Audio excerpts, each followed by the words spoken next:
Now, failing to include a SALT break expansion in the long-stalled legislation is a risky portion for the Democrats, whose slim control of both chambers leaves little room for defections. Democrats representing high-tax districts have already pledged to withhold support for a tax increase bill that doesn't address SALT. Manchin and Schumer have yet to release a comprehensive plan with the specifics about new spending on climate and health, offset by tax increases and prescription savings. Schumer has said he wants to pass the bill this summer. Raising the $10,000 SALT cap has been a key priority for Senator Bob Menendez, a New Jersey Democrat, as well as several House members. Democrats cannot lose any votes in the Senate. Manchin and Schumer have been engaged in exclusive talks with many representatives. And this SALT deduction is politically difficult for many Democrats, and some progressives dislike making SALT more generous because the vast majority of the benefits go to high-income earners. I have some bad news, everybody, from lawmakers in Congress on President Biden's stimulus checks. Joe Manchin has revealed the new changes that he wants to be made to the legislation before it's signed to law. Manchin told reporters he's not sure if he can agree to anything beyond the prescription reform component of the bill, which has already been sent to the Senate Parliamentarian Office and has the support of all 50 in the Democratic caucus.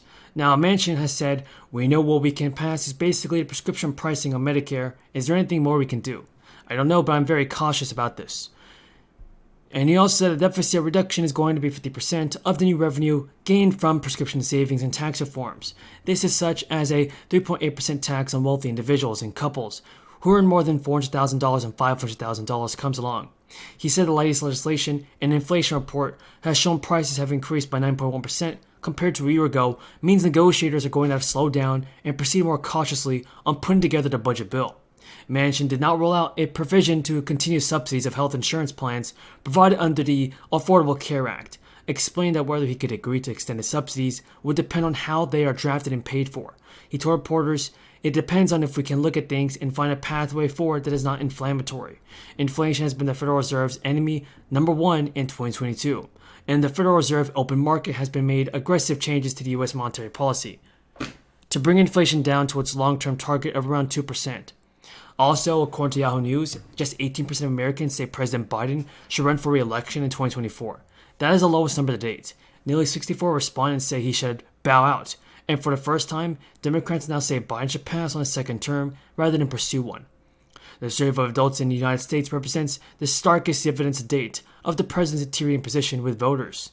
Their digital is 48% of their banking.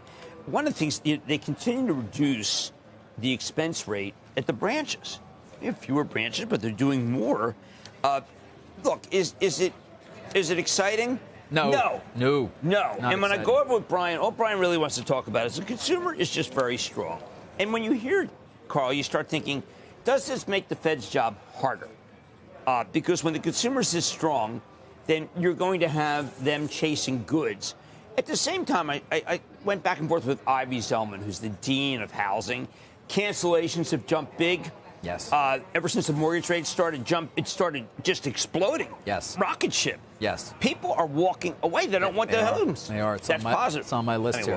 Well, it's not positive, but maybe it's getting us to negative. But I mean, on that point, Jim, there was, the conversations that I'll have with a lot of asset managers goes along those lines. The world's decelerating very quickly. Yes. We're seeing it in so many different sides, including home prices, including cancellations, which you just cited. Right. Consumer sentiment is terrible. Yes, it is. And it's the lowest in 40 years. Yeah. People are very sad. There's a gloom in this country. It's one of the reasons I wanted Ken Langone to start Mad Money. I think that capitalism is the greatest force for social change.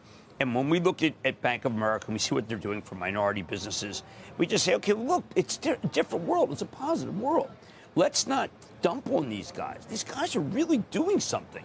But you know what happens, Dave? People just say we're going in the wrong direction. We may be going in the wrong direction, and maybe people aren't buying that much at retail, but the consumer's balance sheet's amazing. If they're going in the wrong direction, at least they're not going to be off the cliff. That is true. But as for the markets and wondering whether we're going to continue to go off a cliff, it's just very difficult time to try to assess things. Again, we get back to the Fed, but those conversations typically lead to the person on the other end of the phone saying, I'm not ready to buy a thing right now. And in fact, I'm happy to be with a large cash position. If I feel comfortable shorting the market, I may even choose to do that. I still don't feel like we're there yet. We're going to, continue to take the bar down in terms of earnings.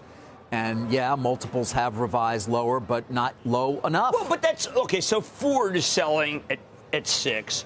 Yes, it is finally happening. Congress is passing a new stimulus bill very soon. Joe Manchin is now meeting with Republican lawmakers to gain their support on President Biden's spending bill.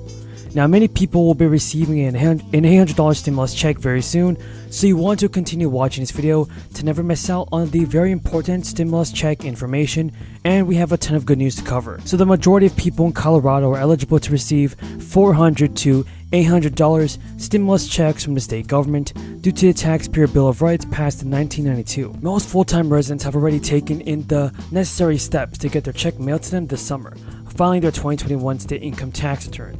Any full-time resident who hasn't been filed can still claim and ensure they get a check by filing out a submitting form by May 31st. However, a lot of residents, including many veterans and seniors, do not regularly file state income tax returns, and they have questions regarding their eligibility. Folks, the answer is yes. You are still eligible to receive the $400 check for single filers and $800 for joint filers if you are a full-time resident. According to Colorado Governor Jared Polis, there are additional benefits to filing state and federal income tax returns, even if the taxpayer owes little to nothing. He said filing a return ensures that any excess withholding tax is refunded, and they may also be eligible for valuable refundable state and federal credits, like the Earned Income Credit and the Child Tax Credit. This is the same requirement for people in Colorado who claim and receive payments for the 6-tier flat sales tax refund mechanism that would normally refund the money at filing time next year. All eyes are on Joe Manchin as he moves forward with negotiations on President Biden's Build Back Better bill. Reporters have asked Senator Manchin and GOP senators about the claim in a new book that Manchin he will be willing to switch to the Republican Party if Senate Republican John Thune were the Senate GOP leader instead of Mitch McConnell. Manchin told reporters today that Republican colleagues frequently ask him about switching parties and that he never seriously considered leaving the party. The banter between Manchin and his Republican colleagues is reinforcing doubts that he will not sign on any point this year to a partisan reconciliation package to enact major elements of Biden's domestic agenda, with 50 Democrat votes and no GOP votes. Democrats also have taken note that Manchin's opposition to various Democratic initiatives appears to be playing well back home. According to a report, Manchin's job approval rating in West Virginia has jumped by 17 points compared to a year ago.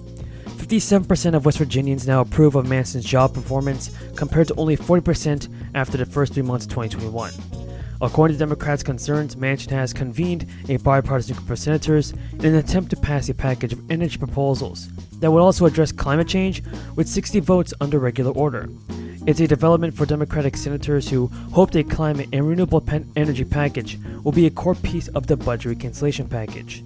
Now, the climate and energy piece of the reconciliation package is competing with what Manchin is trying to negotiate with a group of Republicans. Senate Democrat Mark Kelly, who attended the first meeting hosted by Manchin on energy and climate